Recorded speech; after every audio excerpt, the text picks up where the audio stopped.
the family reunion I wasn't invited to. When I was 17, I found out by accident that my family had held a reunion without me.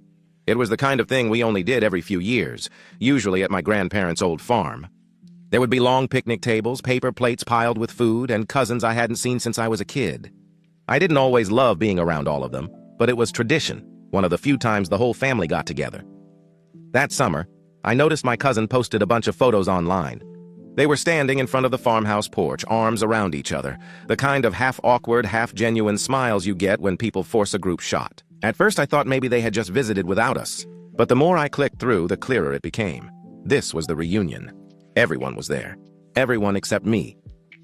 My parents hadn't said a word. I asked my mom about it later that evening. I tried to sound casual, like I'd stumbled across something I wasn't even sure about. She stiffened, glanced at my dad, and then said, "It wasn't really your thing. You don't enjoy those big gatherings anyway."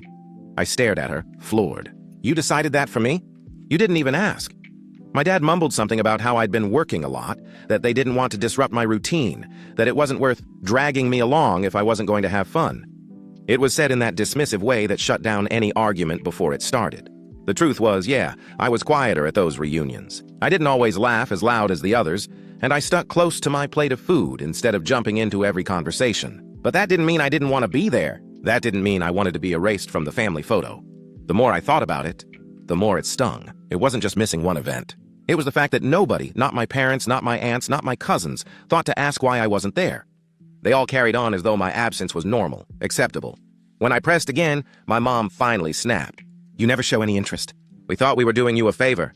Her words burned.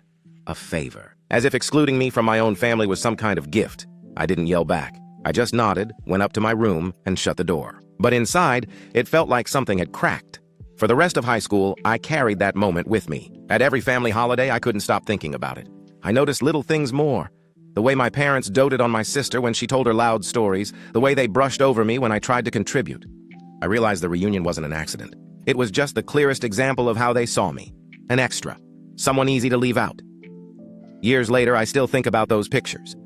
Everyone squinting against the sun, everyone included, except me. I'm 26 now, and I still haven't been to another reunion.